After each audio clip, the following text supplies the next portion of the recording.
aka bato fen nunu de ne barile buma me munya dina tinya an ka jamana kono ya bange bagaya balimaya ko abeke togodi nyere bado nin ko sugo kaburu ko ni fu ne tufe me bange bagaya de imbilala bange baga kotewa ay bange baga kote mushriki yalla de bange baga kote dina ko la koy ala ka wajibi ni bange baga ye ko ka hakke de bika ni ko sinji ka hakke de bika ala ka hakke be bange baga fula ka hakke ni abe sinji ka hakke ni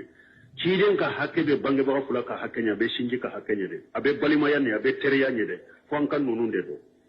silamiya dina ni silamiya sariya ni ala bato ulu de be hakke to benye ni munnya dina ciyanka jamana kono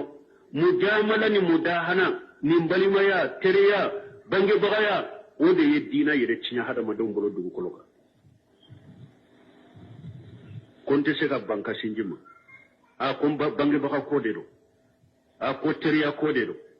nunu ne dina ko te tade ni mo kele pera mushriki da ubabe mushriki ya de ka kaina mankana ibariya ka boama awu be bange bagaya hakke do ka ibrahima bo ibrahima fule ka fo faaye ani fa ka mo akwa ba ke ka mun bato ne bari lembu ma ko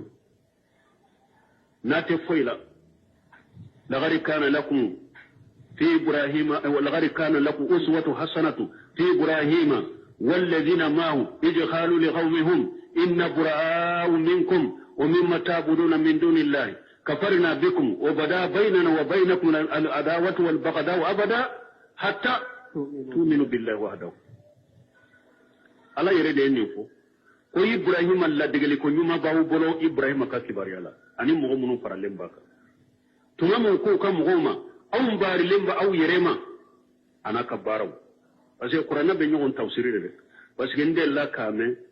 mo munum be e wa woli jubato ni shego bato ni kaburu ko wala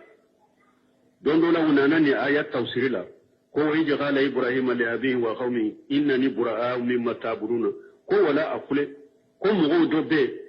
ko ni e ko ni mushriki ye utige ka boyla yere har no balmani ka bange baga de ye anu ka sinji ko ala kule ka foya ibe bariya aka bara de mamma yerete ayaye ko ala kule innani buraa'u mimma ta'budun ko ibrahima ko ale bari lembu ka bato feunde ma ko me ama bari u yerema ayu do yoroye ta aya wure kalaka laqad kana lakum uswatu hasanatun في إبراهيم والذين معه إذ قالوا لقومهم إنا براء منكم ومما تعبدون ويربار يرفورا يهوبا ما فوي أفورا مشركين ناكيرا مشرك كاين من كان أكيرا يفاي ولو فاي أكيرا ولو باي أكيرا مغسوغو سوغي باريا كمشركيا ميكا باريا يرمو شنو كان لا إله تسبتي بلوده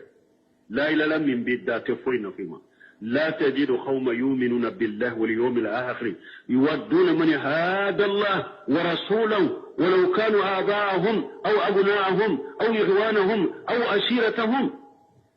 أولئك كتب في قلوبهم الإيمان كتايا لبا أنا كنت موشي سرني مؤمن ددو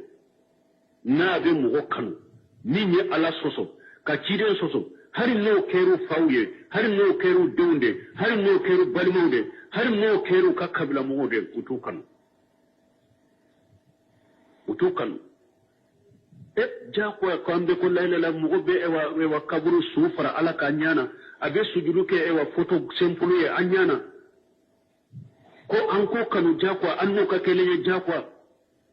an kana bariya ka boma an ka shika faranyon ka an ka kafiru kele min yere ina farla nyon ka were kafir ni mushriki ye fore ebe ta kafir du mankale eni min yere be je na folo ko islam ala yo yere ke kafir de folo ni mushriki kan ka kele da o folo yere de da folo eno be se ka je ko be ta kafir du mankale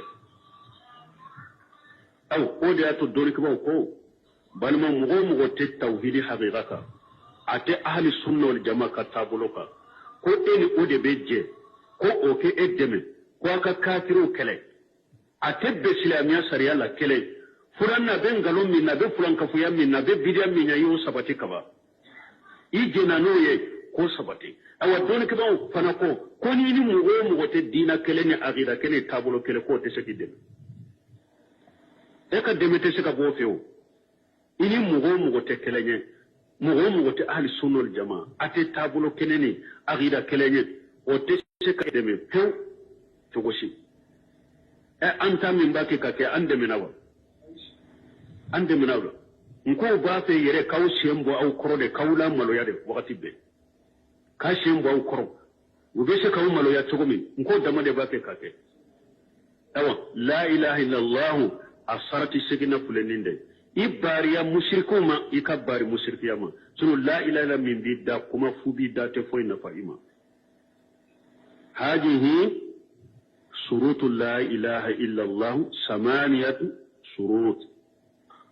awa kun nunun de la ilaha illa kasaratu ye sarati shagi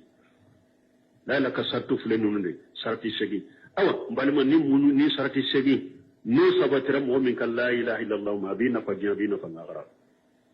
ni sarati shagi masabati mu'min kan la ilaha illa allah la kuma fubi daya kuma fubi dalla garate foy nafa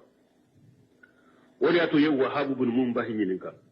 وكو أليس لا إله إلا الله مفتاح للجنة قال بلى ولكن لكل مفتاح أسنان فإذا جئت بالمفتاح له أسنان فتح لك وإلا فلا وهاب بن منبي دو كوما قيال لا إله إلا الله دي أرجنة كليه أقول لا إله إلا الله دي أرجنة كليه أقول مكيلي كليه بي نيون دي بالا دي أقول نيني كليه نانا نيون بالا abedda yelayye min nini kile nana nyintala data yelayye de aw la ilaha illa allah saratu de bala nu ko arjanna kile do saratu de bala de no saratu da faray bolo nyun kera ika kile la gara be arjanna da yelayye min niya ko idala sarati munum bala o madda fay bolo kile bi bolo nyite kile minna ko tese kado gogoro in kono janko na dayele mo kan nim famu de awa fasamanta fora la ilaha illallah ko ni la ilaha illallah fo nim baraji bala nim fasamanta bala o yede sarati segi nda fara mo min tala de la ilaha illallah fo ni min baraji bala la ilaha illallah fo ni min fasamanta bala o yede la ilaha illallah min ni sarati segi nda fara la e kal la ilaha illallah baraji bala fasamanta min fora la ilaha illallah no fi hadisa wala o fasamanta be soro etala min la ilaha illallah min abe fo kake komi donkili min sarati segi madda fay bolo kuma fu bi da kono jali lahara ate foy na fi malakan sikantanga subhanakallahumma wa bihamdika ashhadu an la ilaha illa anta astaghfiruka wa atubu